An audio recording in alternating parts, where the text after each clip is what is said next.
Namaste and welcome to Bodhisar Knowledge in a Nutshell. We are back with some amazing analysis of raging topics brought to you by Bodhi Booster Knowledge Portal for learners and achievers. Let's start with some words of wisdom.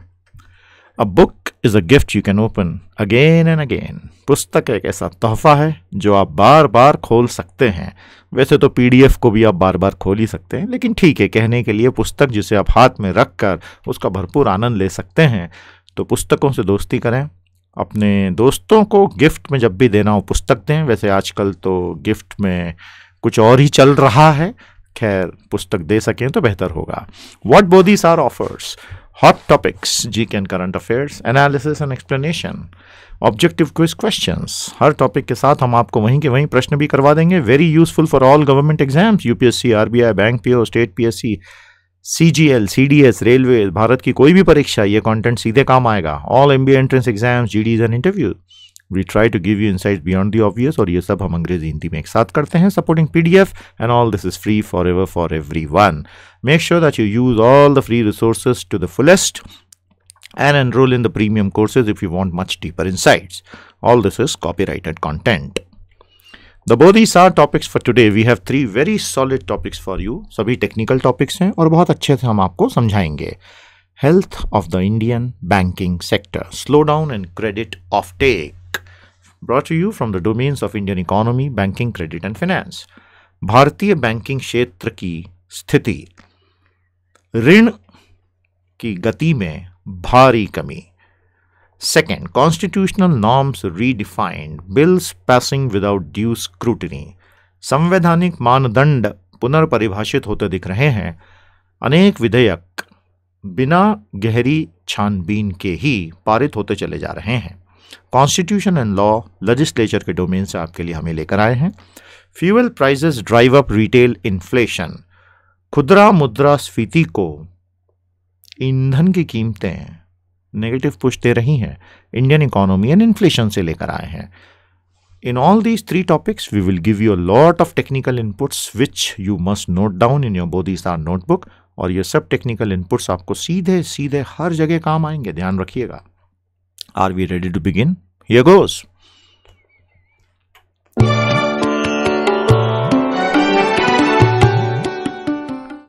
Health of the Indian banking sector, slowdown in credit offtake. भारतीय banking sector की स्थिति और ऋण उपलब्धता या ऋण के आवंटन में भारी गिरावट, गति में. तो बहुत कुछ भारतीय अर्थव्यवस्था में ठीक नहीं चल रहा है. And this analysis will present that side. Banks are the gods. Bharat में तो बैंक ही भगवान है. Banking sector is a major provider of funds for entrepreneurial projects in India.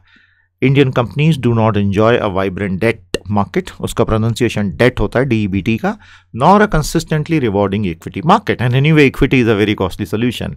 Hence, banks are the manna from heaven, or rather funds from the banks are like the manna from heaven. So what does this mean? Indian companies and entrepreneurs always resort to bank credit for carrying out their projects and for working capital requirement. We do not have a very strong debt market. And that's a big problem with the Indian markets. और equity में तो आप सीधे company की हिस्सेदारी किसी को दे देते हो, वो आप चाहोगे नहीं, कम से कम चाहोगे. तो भारतीय कंपनियों और उद्यमियों के लिए बैंकें ही सबसे बड़ा राहत का स्रोत होती हैं, क्योंकि हमारे यहाँ ऋण बाजार इतना अच्छा विकसित नहीं है. और पूंजी बाजार में सबसे बड़ी समस्या है कि अंशधारिता देना, यानी कंपनी की मालिकी का एक हिस्सा दे देना. ये रोल बैंक्स का भारतीय अर्थव्यवस्था में रहा है. इसे बदलने की आवश्यकता है. We need a very strong debt market. खैर, अभी तो कॉर्पोरेट डेट मार्केट, लेकिन अभी तक तो कोई साइन दिख नहीं रहे हैं. अब जब अर्बन लोकल बॉडीज की बात हो रही है, तो the more you talk about making these independent, the more will be the need for bonds and debt markets to flourish. ये मुद्दा वहां भी बहुत प्रोमिनेंटली कई बार उठा है.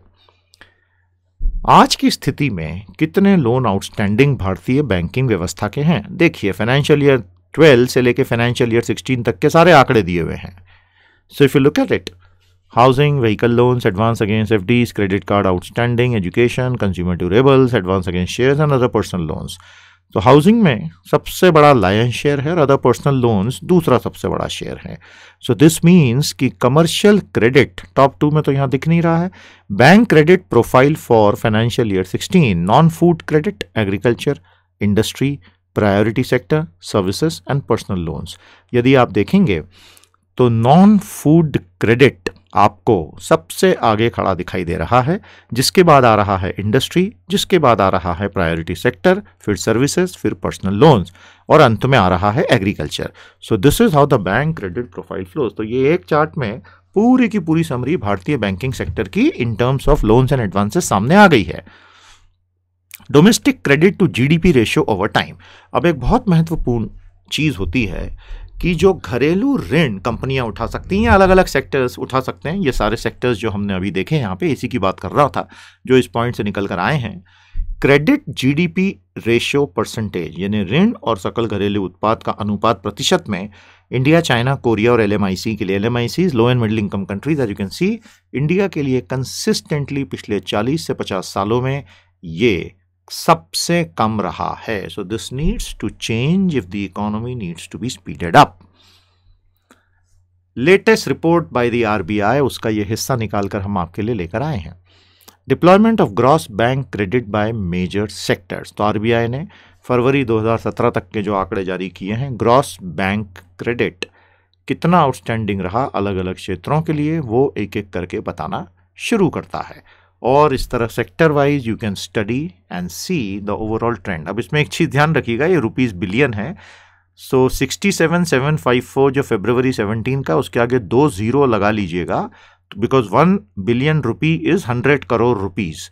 तो ये 67,754,000 करोड़ हो जाएगा. ये समझ गए ना आप? तो वो कितना हो जाएगा? 67,75,400 करोड़ रुपीज. इस तरह से वो ऊपर रुपीज बिलियन एक सिंगल फिगर है जो पूरी कहानी को सेट करता है, ध्यान रखिएगा. इस तरह से you can see every micro level data RBI has issued which you should study at length. इससे जुड़े हुए सारे पीडीएफ्स आपको बोधी रिसोर्सेज पेज पर मिल ही जाएंगे. But the worst part is the rate of growth of commercial credit, which is called the credit book.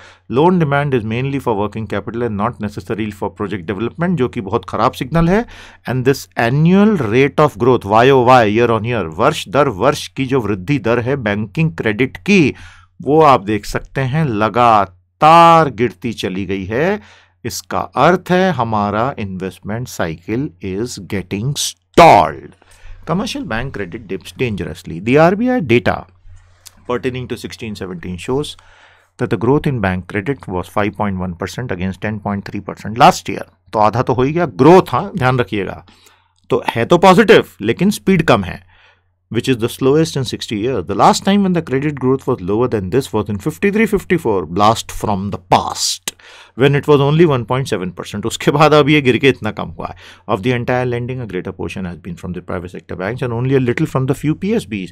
दूसरी खतरनाक बात कि ये पूरी लेंडिंग में ज़्यादातर तो प्राइवेट बैंक्स का हाथ है और PSBs का कम है, क्योंकि वो तो एनपीएस से सैडल्ड बैठे हुए हैं.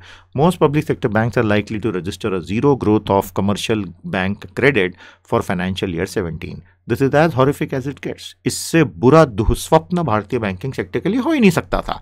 क्यों दुःस्वप्न है ये? Why is it a nightmare? Because of the very first line we have explained here, the very first point. इससे आप समझ लीजिए इसका अर्थ और निहितार्थ क्या है.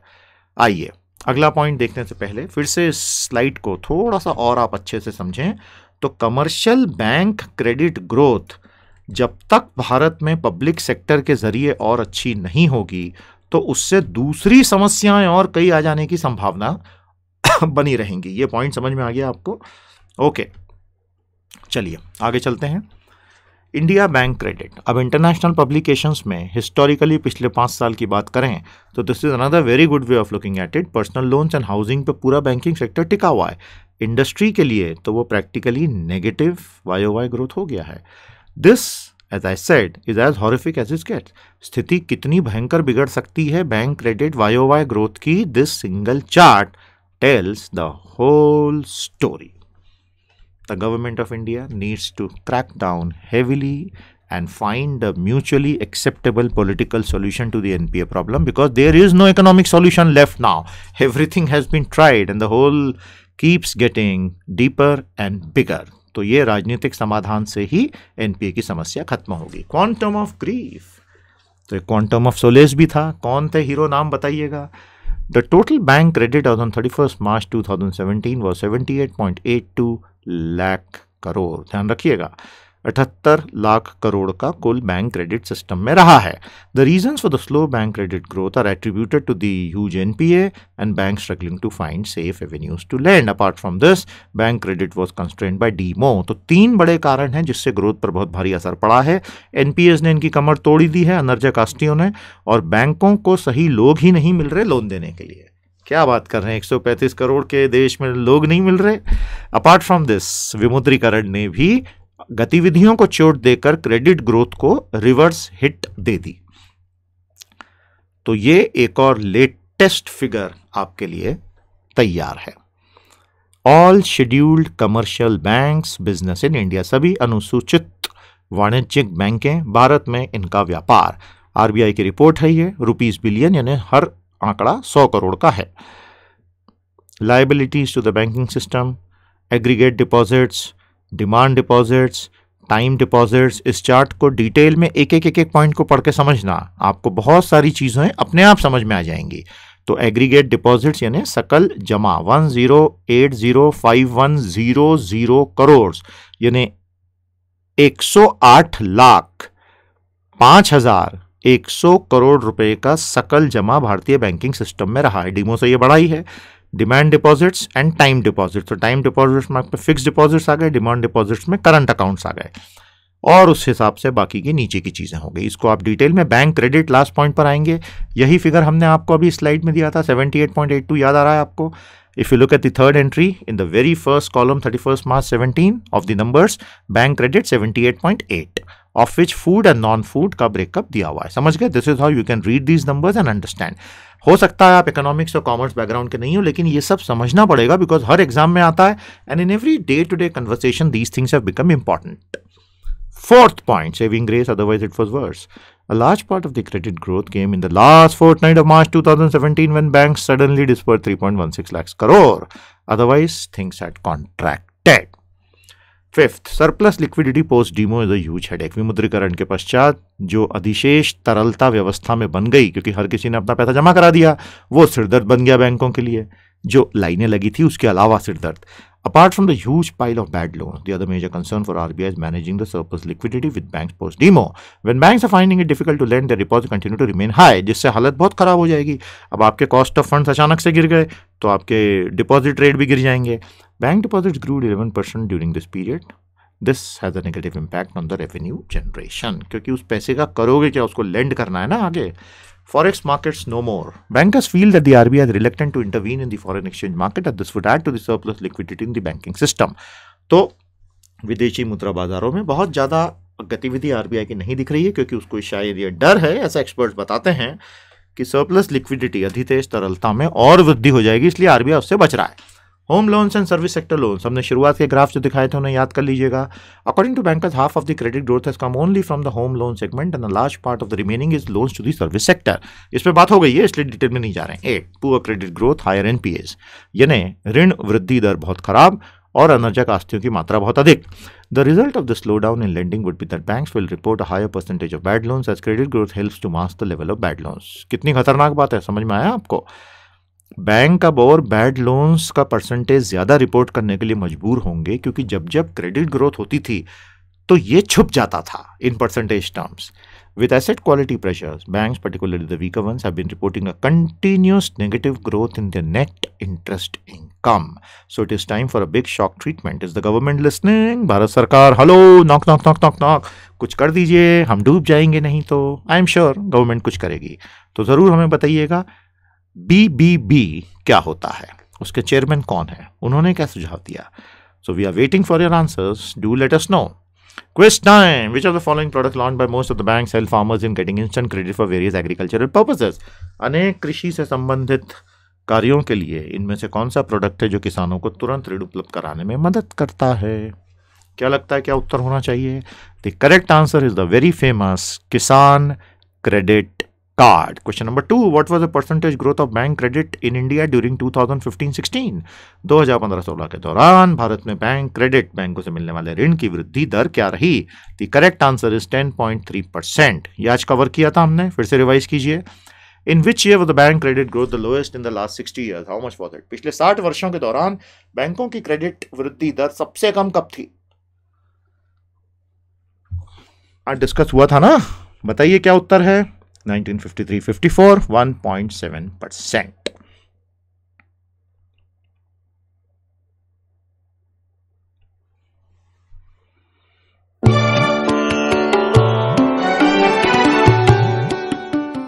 Bodhi sir, knowledge in a nutshell welcomes you to constitutional norms redefined, bills passing without due scrutiny. संवैधानिक मानदंडों में पुनर्परिभाषित होने की स्थिति, विधेयक बिना गहरी जांच पड़ताल के पारित हो रहे हैं, ऐसा आरोप कई एक्सपर्ट्स ने लगाया है. A lot of experts have been criticizing the present government for pushing bills to the parliament without a due process.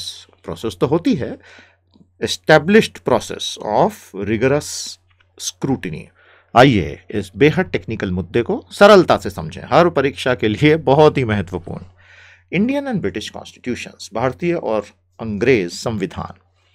Indian constitution has borrowed many systems from the British, such as parliamentary government, rule of law, legislative procedures, single citizenship, cabinet system of governance, parliamentary privileges and bicameralism. अब आप बोलेंगे sir British संविधान तो लिखित है ही नहीं, अलिखित है. हाँ, लेकिन the whole body of established rules, norms, covenants make up their constitution. क्या क्या लिया हमने ब्रिटेन से? पार्लियामेंट्री गवर्नमेंट, संसदीय सरकार, रूल ऑफ लॉ, कानून का राज, लेजिस्लेटिव प्रोसीजर्स, विधायी प्रक्रियाएं, सिंगल सिटीजनशिप, एकल नागरिकता, कैबिनेट सिस्टम, मंत्रिमंडलीय व्यवस्था, पार्लियामेंट्री प्रिविलेजेस, संसदीय विशेषाधिकार, एंड बायकैमरलिज्म, द्विसदनीय संसदीय व्यवस्था. ये सब हमने वहां से लिया. सोचो ब्रिटेन नहीं होता तो हम क्या करते? कुछ भी नहीं कर पाते. The Britishers ensure committees check everything. अंग्रेज ये सुनिश्चित करते हैं कि समितियां हर चीज की जांच करती हैं. When we talk about legislative procedures, which we have borrowed from Britain, we need to know that the British Parliament has a system where every bill goes through the committee stages in each house. This may take more time to pass a bill, but it ensures that there is adequate deliberation by the parliamentarians. After all, that is the basic job of the parliament. तो हमें शायद अंग्रेजों से सीख ही लेना चाहिए कि जहां हर बिल को वो निश्चित तौर पर एक समिति की देखरेख में जांच करवाते हैं, हम वैसा क्यों नहीं कर पा रहे हैं? एंड क्या हम ऐसा करके फंडामेंटली कॉम्प्रोमाइज कर रहे हैं? तो आइए भारत की संसद की वेबसाइट से लिया हुआ डेटा आपके साथ शेयर किया जाए. So what are parliamentary committee? संसदीय समितियां होती क्या हैं? ये परिभाषा आपके सामने दे रखी है, अच्छे से पढ़िएगा, समझिएगा. Ad hoc and standing committees. Ad hoc यानी तदर्थ समितियां, स्टैंडिंग कमिटीज यानी स्थायी समितियां. बहुत अच्छे से समझाया गया है, पढ़िए. अदर कमिटीज, अन्य समितियां. सिलेक्ट एंड जॉइंट कमिटीज, इस पर बहुत अच्छा राइटअप है. कमिटी ऑन पब्लिक अकाउंट्स, इस पर बहुत अच्छा राइटअप है. अब ये जो DRPSCs हैं, department related parliamentary standing committees, विभाग संबंधित संसदीय स्थायी समितियां, तो इनमें से 8 राज्यसभा के अध्यक्ष के सीधे नीचे आती हैं. सामने आप देख लीजिए, 1 से 8 वो दे रखी हैं. और 16 और हैं जो लोकसभा अध्यक्ष के कंट्रोल में हैं, 9 से 24 तक की. तो ये DRPSCs हैं, department related parliamentary standing committees. तो ये आप कोशिश करके याद रखिएगा, यदि किसी बड़ी परीक्षा में बैठ रहे हैं वहां ये आपको बेहद काम आ सकता है. Rajya Sabha forcing a change in strategy. Point number 3. As the present government does not have a majority in the upper house, it frequently adopts the strategy of converting bills into money bills. चूंकि वर्तमान सरकार के पास राज्यसभा में बहुमत है ही नहीं, तो वहाँ हर काम अटक जाने देने के बजाय सरकार ने तय कर लिया है कि वो हर विधेयक को धन विधेयक ही बना देगी। हर को तो नहीं, लेकिन जहाँ जहाँ उसे लगता है कि दिक्कत होगी। The budget session 2017 was quite eventful. Lok Sabha clocked in 108% and Rajya Sabha 86% of the originally scheduled hours. Critics allege that many amendments were passed without due consideration and deliberation. तो इस तरह से वर्तमान में भारतीय संसद के कार्यों में एक बहुत ही फंडामेंटल चेंज आता दिख रहा है।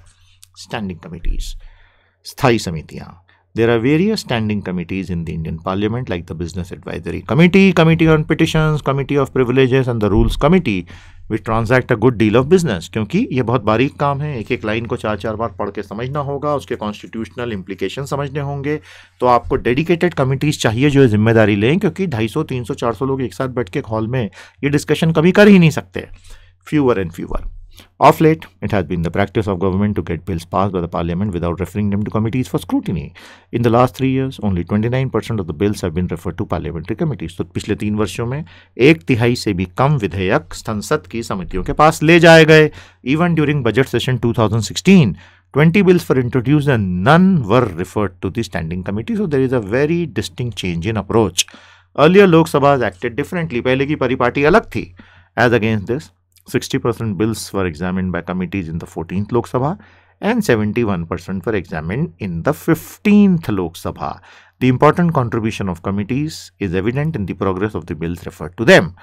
तो पहले की लोक सभाओं में 14वीं और 15वीं, तो अभी कौन सी वाली चल रही है लॉजिकली बता दीजिए, और पिछले 5 लोकसभा स्पीकर्स के नाम हमें कमेंट्स में बताएं।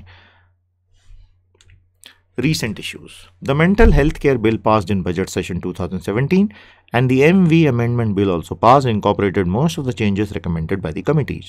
समितियों ने इन दो बहुत बड़े और महत्वपूर्ण विधेयकों में जितने भी परिवर्तन प्रस्तावित किए थे या जिसने changes that they had proposed, उनमें से ज्यादातर संसद ने मान लिए।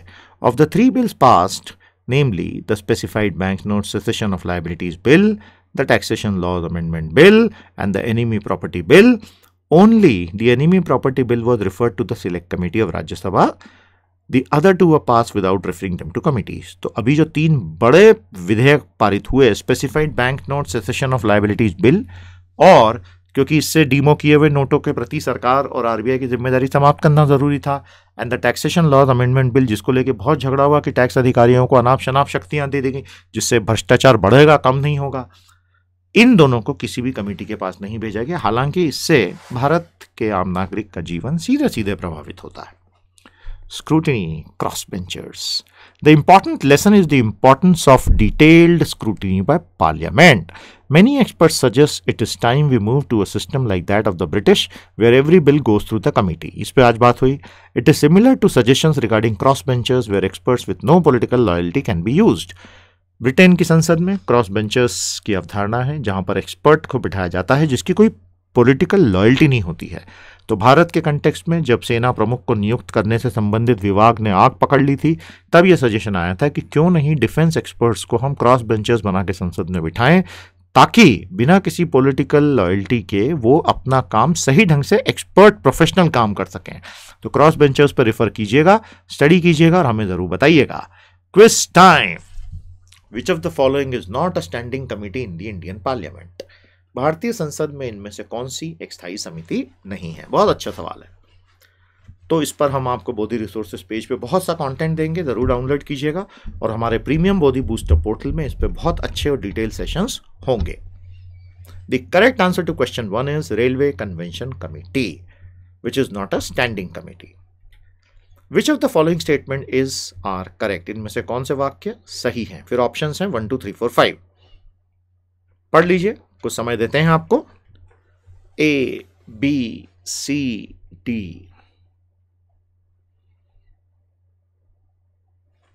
क्या लगता है आपको सही उत्तर क्या होना चाहिए? The correct answer is only A, B and D.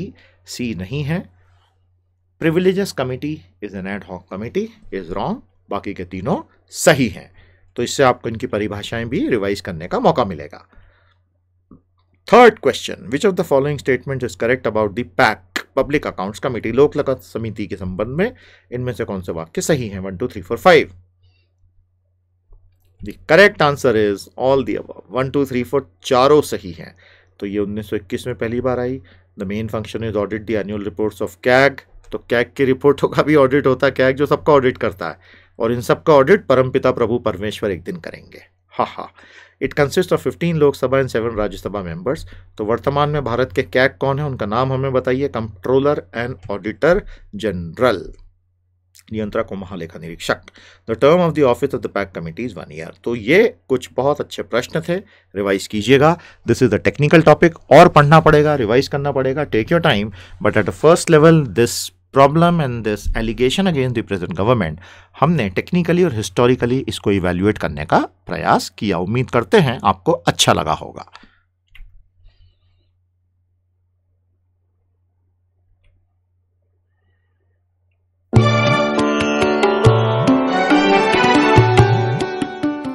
Bodhi सार knowledge in a nutshell. Fuel prices drive up retail inflation.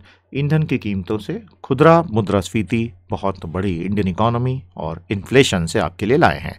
Inflation अर्थात मुद्रास्फीति को लेकर बहुत से लोग बहुत कुछ पढ़ना चाहते हैं। हम आपके लिए वो सब एक जगह बेसिक लेवल का यहाँ पर ले आए हैं, आपको बहुत लाभ होगा। केयरफुली नोट्स बनाइए, make sure that you note everything that we discuss here. Are we ready? Let's begin. The world affects us drastically. विश्व का हम पर गहरा प्रभाव पड़ता है। India's domestic consumer price inflation is largely dependent on the global oil prices as we import most of our crude oil. As a result of the rise in oil prices, retail inflation shot up to a 5-month high of 3.8% in March. Therefore, any hopes of rate cut by RBI ended. It was visible in the MPC review and commentary also. So, as we know, the MPC review meeting recently happened. How many members are there in MPC? हम आपसे कई बार पूछ चुके हैं, और MPC को wide institutional coverage क्यों दिया गया, उसका कारण क्या हो सकता है वो भी बताइए।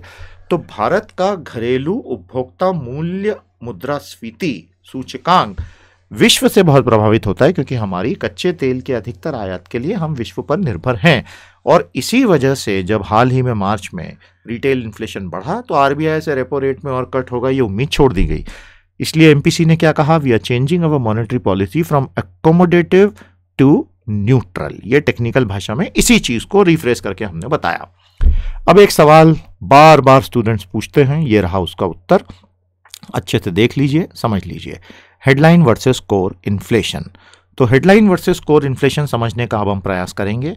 उसके पहले पुनः एक बार इसको देखें और समझें कि हम यहाँ क्या बोलने का प्रयास कर रहे हैं। विश्व का हम पर प्रभाव क्यों पड़ता है वो बात यहाँ पर हो रही है, और अगर विश्व का ये प्रभाव हम पर पड़ रहा है तो भारत सरकार पेट्रोलियम प्रोडक्ट्स का एक्सपोर्ट इतना कैसे होने देती है। क्या लगता है आपको उसका क्या उत्तर होगा? आपको जान के आश्चर्य होगा that petroleum products, India is one of the largest exporters of petroleum products. तो ऐसा कैसे होता है कि भारत कच्चे तेल का आयात करने में भी सबसे आगे है, और बहुत हद तक कच्चे तेल का बने हुए फाइनल प्रोडक्ट्स एक्सपोर्ट करने में बहुत आगे है। तो ये मजेदार स्थिति कैसे आ रही है? This is something that needs to be understood. ये समझ में आ गया आपको? Okay. Headline versus core inflation. Headline यानी जो मुख्य मुद्रास्फीति है, और कोर यानी जो मूल मुद्रास्फीति है। Headline inflation, it demonstrates overall inflation in the economy, volatile food, fuel and the rest. Headline inflation का अर्थ है अर्थव्यवस्था की समग्र मुद्रास्फीति। इसमें तेजी से बदलने वाली फूड और फ्यूल की प्राइसेस भी हैं और दूसरी प्राइसेस भी हैं। कोर इन्फ्लेशन यानी मूल मुद्रास्फीति does not take prices of volatile food and fuel components to distinguish the inflation signal from transitory noise. Food और फ्यूल वो चीजें हैं जिनके मूल्य लगातार बदलते रहते हैं।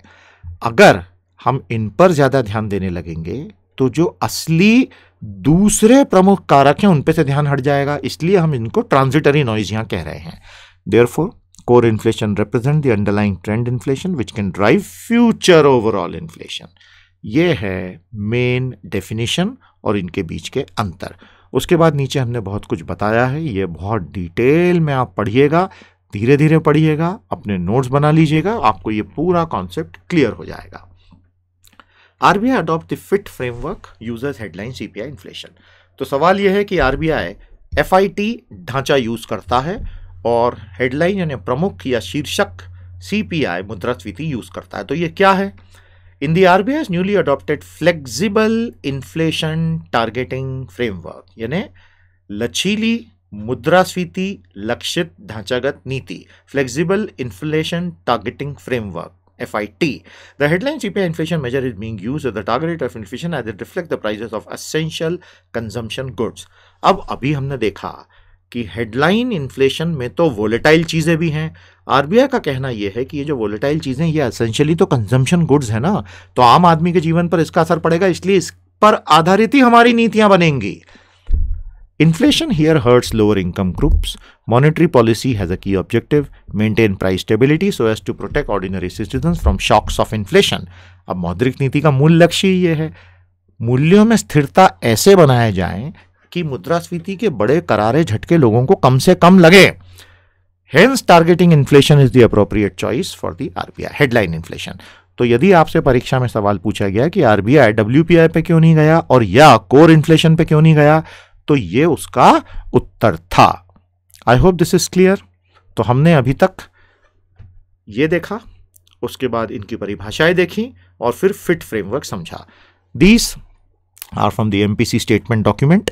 इसको आप गहराई से पढ़ेंगे तो हेडलाइन CPI इन्फ्लेशन पाथ और CPI इन्फ्लेशन राइट साइड के ग्राफ पे बहुत अच्छे से ध्यान लगाइए। यहां आपको दिखेगा CPI फूड एंड बेवरेजेस, खाद्य और पेय पदार्थ, हरे रंग वाली लाइन देख रहे हैं ना, क्या झटका खा खा के चल रही है। CPI फ्यूल एंड लाइट, लाल वाली, ये भी ऊपर नीचे आड़ी टेढ़ी चल रही है। CPI excluding food and fuel, खाद्य और ईंधन को छोड़कर जो CPI, नीली लाइन, देखिए कैसे बिल्कुल सुसंस्कृत बच्चे के जैसे सीधी लाइन में चल रही है। और CPI हेडलाइन, ये भी झटके खा खा के चल रही, क्योंकि बाकी दोनों बिगड़े बच्चे इसको झटका दे रहे हैं। तो एक परिवार के रूप में देखें तो जो छोटे और नटखट बच्चे होते हैं घर के, जो जूता पहन के ही सोफे पे कूदते हैं, वो हैं CPI food and beverages, CPI fuel and light. और जो माता पिता हैं, जीवन में ठहराव आ चुका है और रोज अपने आप को कोसते हैं कि ये हमने किनको पैदा कर दिया, वो है आपका CPI excluding food and fuel, which is the core inflation. समझ में आ गया सरल भाषा में? तुम भी तो बच्चे ही हो अपने घर के। The micro details. Retail fuel inflation accelerated to 5.5% in March as against 3.9%, though food prices rose slower. Inflation excluding fuel and food has well been above headline inflation since September 2016. तो अभी जो हमने सब देखा उसी को इस पॉइंट में हमने एक जगह बता दिया है। अपसाइड रिस्क, अपसाइड रिस्क यानी इस चीज की नेगेटिव तरीके से बढ़ जाने का खतरा। Although inflation remains within the manageable limits, yet upside risks remain.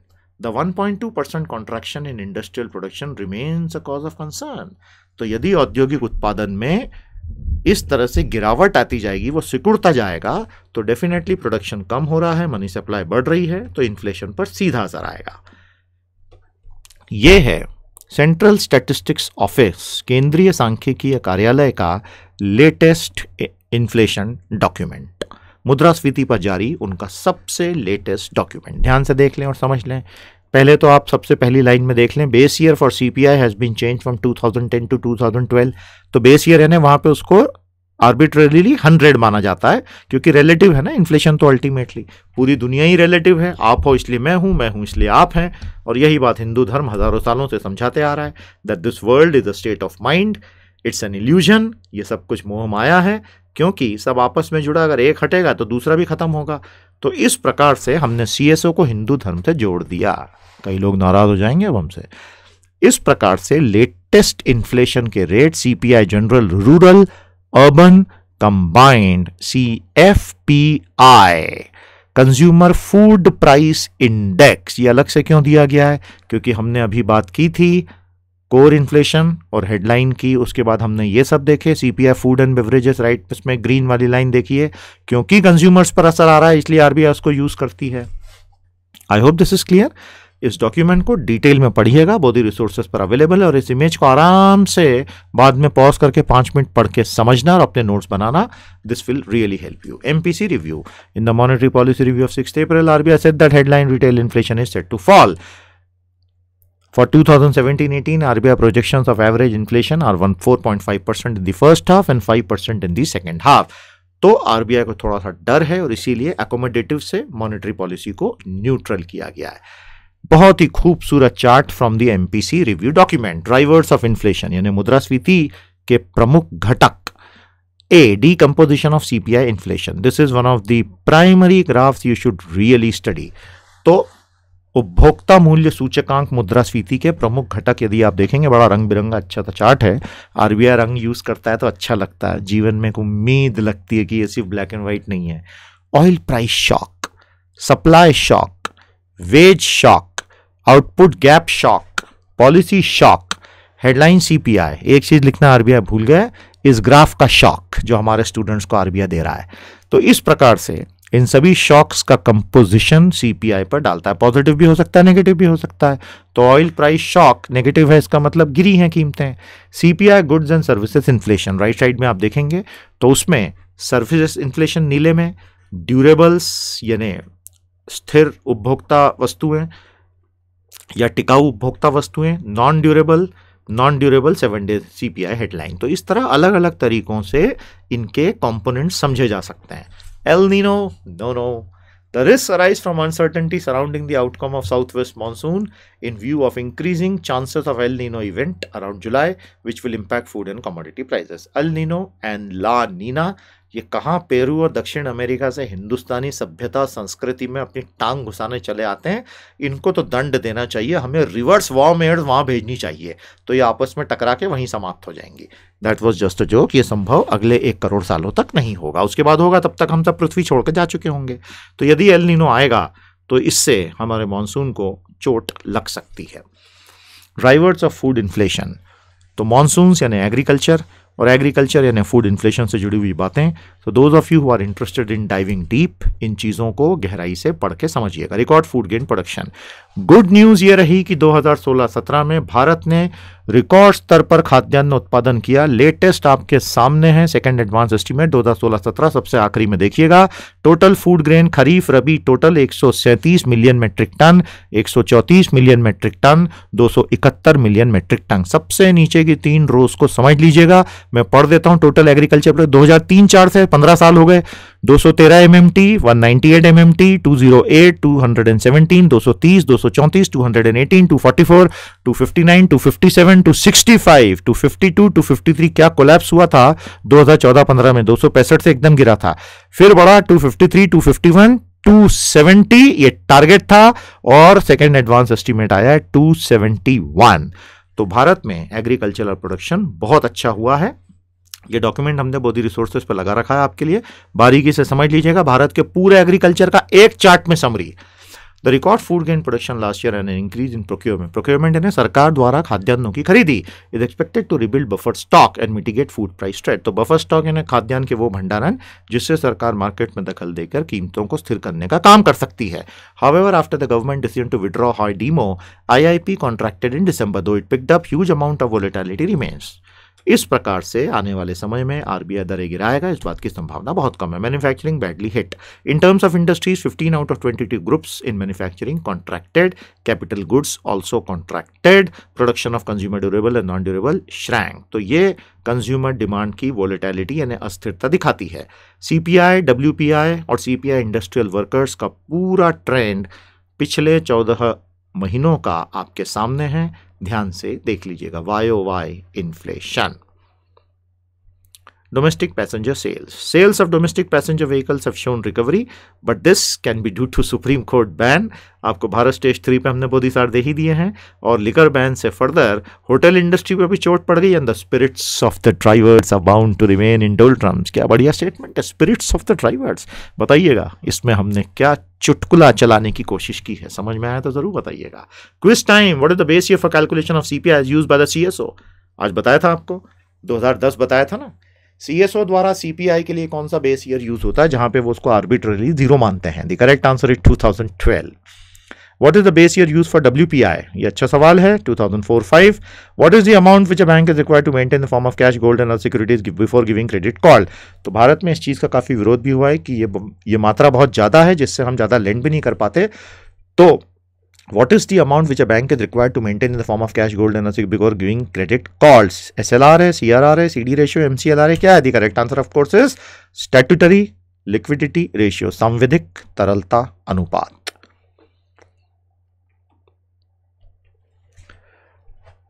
बहुत खूबसूरत टेस्टिमोनियल्स लगातार चलते चले आ रहे हैं। आइए बोधी सितारों पर नजर डालें। ये रहे हमारे बिल्कुल fresh Bodhi stars. Abhinav Raj from New Delhi, thank you Abhinav, आपने बहुत खूबसूरती से हमारे बारे में बहुत कुछ लिखा है। Kishan Gautam from Bhopal, thank you Kishan. Kishore Gurav from Dewas, thank you so much, आपने बहुत दिल से बहुत कुछ लिखा है, थैंक यू वेरी मच। इसी तरह पोर्टल्स यूज करते चलें। अमित कुमार मंडल फ्रॉम अरारिया, आप एक प्राइमरी टीचर हैं और आपने बहुत अच्छे से लिखा, एक टीचर ही टीचर का दर्द समझता है, थैंक यू अमित जी।